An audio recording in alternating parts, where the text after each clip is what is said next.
E aí galera, tudo bem com vocês? Vamos a mais um giro de notícias sobre o Cruzeiro com questões importantes que têm movimentado o ambiente do nosso clube nas últimas horas. Meu nome é Emerson Araújo, esse é o canal 6x1 e desde o início eu peço para você deixar o like no vídeo, se inscrever no canal caso ainda não seja inscrito e usar os comentários para deixar a sua opinião sobre cada um dos temas. E começar com um assunto que está em destaque no OneFootball, tá? Que é a respeito da vitória do time feminino do Cruzeiro na segunda partida no Campeonato Brasileiro. Depois de bater o São Paulo na estreia, né? Dessa vez as cabulosas fizeram aí 3x0 no São José, mesmo jogando em São Paulo, e assim seguem com 100% de aproveitamento nessa campanha de Série A, o que é muito destacável, né? Lembrando que esse time do Cruzeiro acabou de subir para a primeira divisão e tem como primeiro objetivo se manter na Série A. Na última temporada a gente teve time se salvando aí do rebaixamento com 15 pontos, tá? Em 15 jogos disputados, né? O fato de ter 6 pontos já nas duas partidas é um ótimo indicador. O Cruzeiro aí com 2 vitórias, não tomou gol ainda, marcou 4. E nesse jogo, né, os gols das cabulosas foram marcados aí pela Maiara e pela Miriam e teve também um gol contra das adversárias.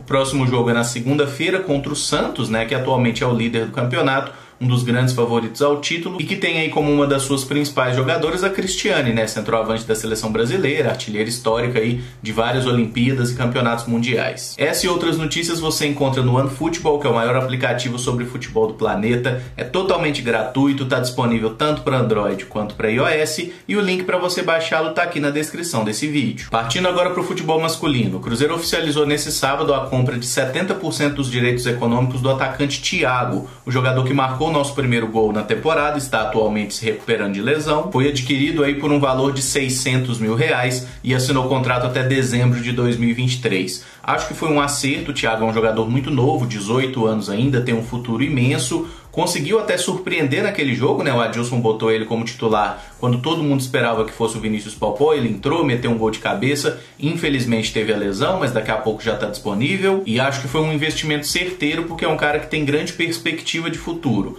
Pode nos ajudar muito dentro de campo e futuramente também em uma negociação. Aproveitando o ensejo, eu gostaria de corrigir uma informação que eu passei erroneamente ontem sobre o portal da transparência, né? Que o Cruzeiro divulgou nessa sexta-feira lá no seu site oficial. Eu falei durante a live que o portal da transparência tinha poucas informações, era só a respeito do sócio-torcedor, mas foi burrice minha, tá? Fui eu que não soube olhar o negócio direito, porque a gente rola ali a barra para baixo e tem muitas informações já. Questões como balanço financeiro, informações do conselho gestor, o estatuto do clube, regulamento, o regimento do conselho deliberativo e também dos clubes sociais. E tem até uma opção bem interessante ali de você cadastrar seu nome e e-mail, né? E receber uma newsletter, né? Toda vez que tiver então novidades ali nesse portal da transparência, que o Cruzeiro atualizar as informações, você pode ser comunicado sobre isso, receber no seu e-mail para já conferir tudo. Como falei ontem, acho que é uma medida muito importante ter esse portal da transparência para recuperar a credibilidade do Cruzeiro também com o seu torcedor. O Cruzeiro não precisa se recuperar apenas no mercado, com outros clubes, ele precisa recuperar essa confiança do torcedor para que a gente também se sinta minimamente seguro, né, de que se a gente puder ali ajudar, investir os nossos R$12, quem pode também botar um pouco mais de grana, esse dinheiro não vai para o bolso de ninguém, esse dinheiro vai para ajudar o Cruzeiro. E isso é muito importante que tenha essa clareza, essa transparência, né, que é o nome que todo mundo fala muito, que todo mundo cansou de pedir no Cruzeiro e parece que os dias de Coreia do Norte estão chegando ao fim. Só fazer um breve apanhado sobre os jogadores que já têm a sua situação resolvida ou não, se vão permanecer ou não no Cruzeiro. A gente sabe que aí mais de 90% do elenco já está fechado, né? Mas tem ainda alguns casos que não foram resolvidos. Um deles é a respeito do atacante Fred, entrou na justiça contra o Cruzeiro, certamente vai ser liberado na justiça. O problema é acertar a questão dos atrasados, que o Cruzeiro deve muito dinheiro para ele, ainda não houve um acerto com relação a valores, com relação à forma de pagamento e tem aí uma ação judicial que o Cruzeiro vai ter que se virar e vai ter que fazer outro acordo. Com relação ao Dedé, recebeu aí mais 30 dias, né, para resolver a vida dele, ver se consegue achar algum clube.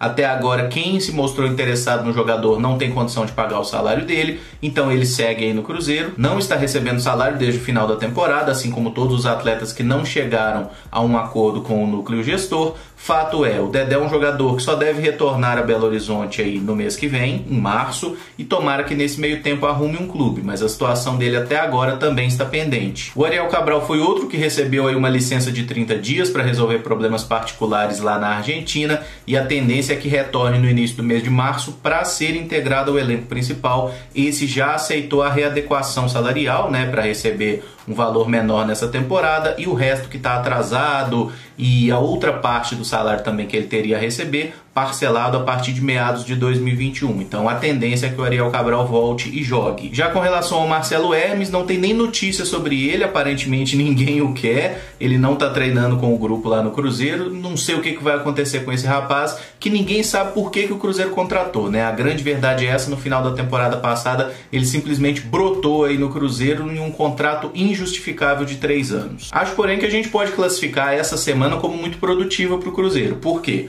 A gente conseguiu resolver pelo menos 4 potenciais dores de cabeça muito grandes, né, de ações na justiça. Com relação a David e Ederson, foi feito aquele acordo com o André Cury, perdoou alguma coisa que o Cruzeiro estava devendo aos atletas, o Cruzeiro também recebeu um certo dinheiro nessa história, os jogadores rescindiram, o Ederson parece que vai para o Corinthians, né? O David já está jogando lá no Fortaleza, o Rodriguinho foi outro que acertou a rescisão contratual com o Cruzeiro, parece que já está tudo certo, vai jogar no Bahia nessa temporada, e o Cruzeiro mantém 20% dos direitos econômicos dele. Acho que isso não vai adiantar nada, porque eu não imagino que nenhum clube venha e faça uma grande compra do Rodriguinho, que é um atleta que já está no estágio final de carreira. E ontem a gente teve a confirmação da rescisão contratual do goleiro Rafael. Pode se transferir para onde quiser, não tem mais vínculo com o Cruzeiro. E para quem pergunta daquela questão de multa, né, que foi até especulado que o Cruzeiro tentaria colocar uma multa com o Rafael para ele não ir para o Atlético, não tem multa nenhuma. Se ele quiser ir para o rival, ele vai para lá ou para o meio do inferno. O Cruzeiro não tem mais conta nenhuma com esse jogador. Sobre o Marcelo Moreno, que é assunto obrigatório,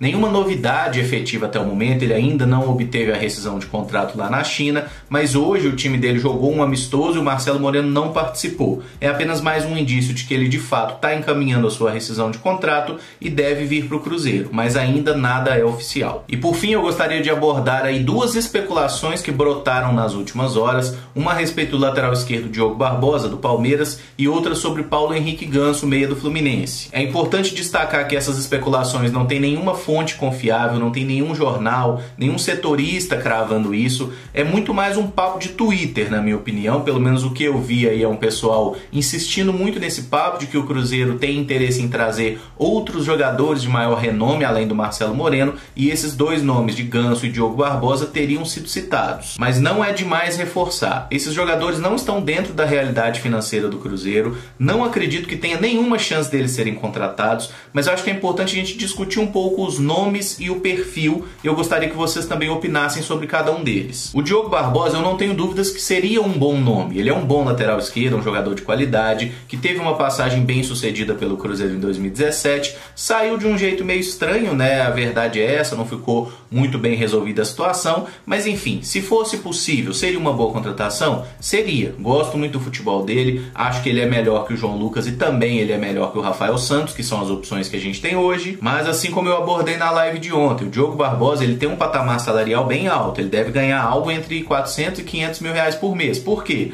Porque o Palmeiras negocia sim. Vocês lembram quem era o diretor do Palmeiras? Alexandre Matos. E como é que ele nunca perde uma concorrência? Porque ele paga salários acima do valor de mercado para os jogadores. É por isso que ele não perde uma dividida com outro rival. Então qual seria a única hipótese do Cruzeiro trazer o Diogo Barbosa? Ele ser emprestado ao Cruzeiro, porque o Cruzeiro não tem dinheiro para comprá-lo, né? E o Palmeiras, que é dono do jogador, pagar grande parte do salário dele, tipo 50%, às vezes até mais. Isso seria possível? Não. Times da Série A como Internacional e Vasco já mostraram interesse no jogador. Ele hoje é a 3ª opção para a lateral esquerda do Palmeiras, né, que contratou o Vinha, um jogador acho que uruguaio, e tem também o Vitor Luiz. Então o Diogo Barbosa é um cara que certamente vai sair do Palmeiras, mas tem muitos clubes de Série A que têm interesse nele e que podem pagar o salário dele integral. O Cruzeiro não pode. E sobre Paulo Henrique Ganso, esse é um jogador que eu acho que necessita ainda mais discussão, porque a gente já cansou de dar segundas chances para o Ganso, né? Quantas vezes já acreditaram no potencial, naquela qualidade técnica que ele mostrava 10 anos atrás?